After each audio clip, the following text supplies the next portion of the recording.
Namaste students, I am Javin Dr. Aziz Ahmed Khan from Department of Food and Biotechnology, Faculty of Agriculture and Veterinary Science, Jyoti Vidyapeeth, Women's University, Jaipur. Today I am going to discuss about the biological method of the cell disruption.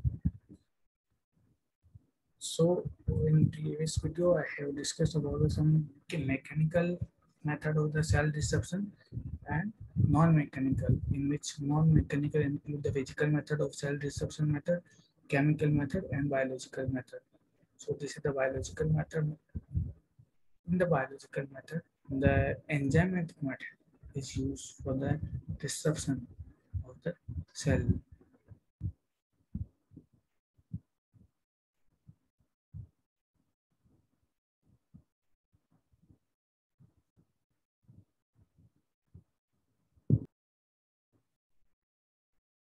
So which kind of enzymes can we use? In enzymatic method of cell disruption method, we use the digestive enzymes as a decomposers of the microbial cell wall, and we use enzyme dependent on the microorganism. So how these enzymes can be helpful for the digestion of the cell? Okay, so we have some examples here. So for example, lysozyme. Lysozyme, as the name indicates, lyso is lysis and enzyme means lytic enzyme. The enzyme which have the lytic activity is known as the lysozymes. These lysozymes are present on human immune system also, and also have important role in the breakdown of the cell. They are one of the best known example for the lysis of the bacterial cell wall and also some fungal cell wall. They have properties of that lysis. They have lytic activity. And lysozyme is commonly used enzyme to digest cell wall of gram-positive bacteria. And what does it do? It hydrolyzes the beta-1,4-glycosidic bonds in the peptidoglycan of the cell. So I repeat it. The lysozyme have the capacity to lytic. They have lytic activity and they will hydrolyze the cell membrane of the gram-positive bacteria. They hydrolyze the beta-1,4-glycosidic bonds in the peptidoglycan membrane. Peptidoglycan is a composition of the cell wall of the bacteria. So they hydrolyze the alpha-1,4-glycosidic bonds in the peptidoglycan. So when the peptidoglycan is broken down, then the cell will ultimately broken. Enzyme is commonly used for the degradation of the cell wall of the yeast, and fungi include different cellulases, actinases, glycinases, and chitinases.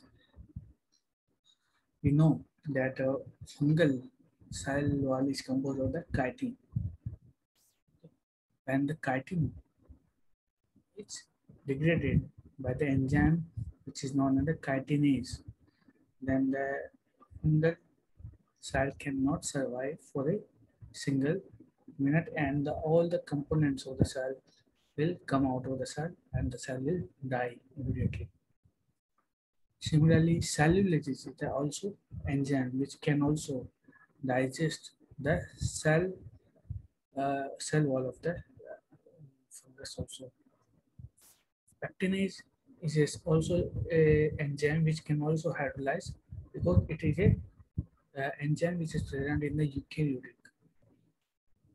And glycinase is also an enzyme which have capacity to digest the cell membrane of the yeast cell. So this is these enzymes are used for the degradation of the yeast and the fungi. The enzymes' high price and limited availability or limit their utilization means large scale processes. So they are less used they are not used in very much amount because they are very costly, and due to the high cost, their use is very limited.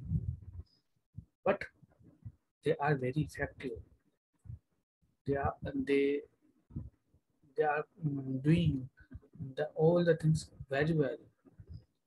They do not require much downstream processes because they are very natural, and in nature they are doing very good. In addition, the added enzyme may complicate some downstream process also. Only some, not all. Some exceptions are there.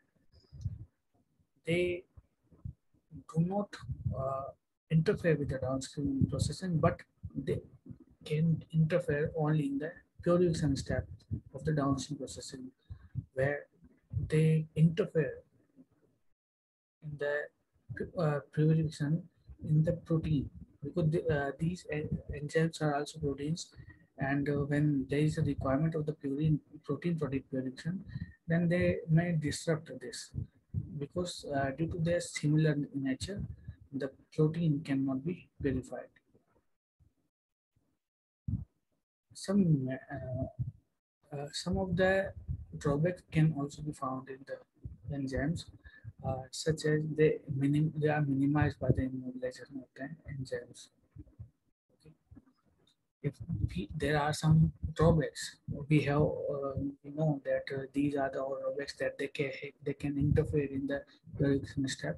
Then this drawback can be minimized by the immobilization of the enzymes. If we can immobilize the enzymes, and these immobilized enzymes can be used in the process of the degradation of bacterial cell wall, in the degradation of the fungal cell wall, and similarly, some of them can be used. So these drawbacks can be removed by immobilization method. Some of the enzymes can also be used for the DNA. They can be used for the removal of the DNA also, and these are done mostly for the removal of the viral proteins, virus component. So they can be removed. So as we have understood that some of the enzymes are used in the lipolytic activity. Some enzymes have lipolytic activity. They can some enzymes such as lipase enzyme have the capacity to hydrolyze the lipase lipid. They will hydrolyze the lipid, and the lipid is the main composition of the cell wall, cell membrane. Okay, lipid is the main composition of the cell membrane.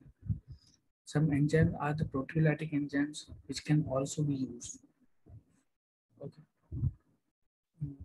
So these enzymes have important functions in removal of many kinds of products, and they have important role in the cell disruption of bacteria cell as well as the fungal cell. So they can digest the cell wall and the cell membrane very well.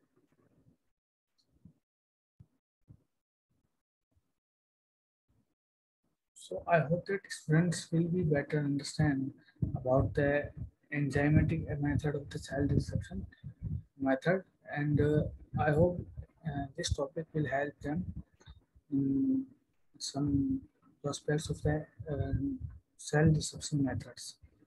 So the question which can be asked here, uh, that explain the enzymatic method of the cell disruption method, so they can answer it very properly. Some short questions can also be asked, that what is the name of the enzyme which have lytic activity? So we can answer that lysozyme has the capability to lysozyme are the enzyme which have lytic activity, and they can hydrolyze the cell. Similarly, one can ask that which type of bacteria is hydrolyzed by the lysozymes. So we can answer that gram-positive bacteria can be hydrolyzed by the lipase, by the lysozymes.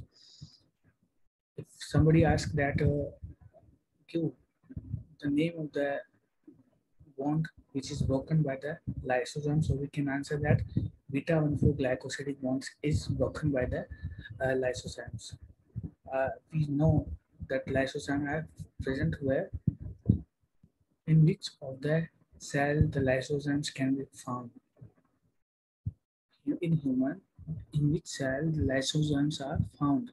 So we can answer that in human cell the lysozymes are present, and the specific cell in which the lysozymes are present are the antigen presenting cells such as the B cell, monocytes, macrophages, and dendritic cells. In these cells, lysozymes are present, and they help human in production of their protection to digest the bacteria. Some can also ask that, give the name of the enzymes which are used in the digestion of the cell of the fungus. So we can answer it chitinase. And what is the composition of the fungus? Fungal cell wall. Fungal cell wall is composed of the chitin.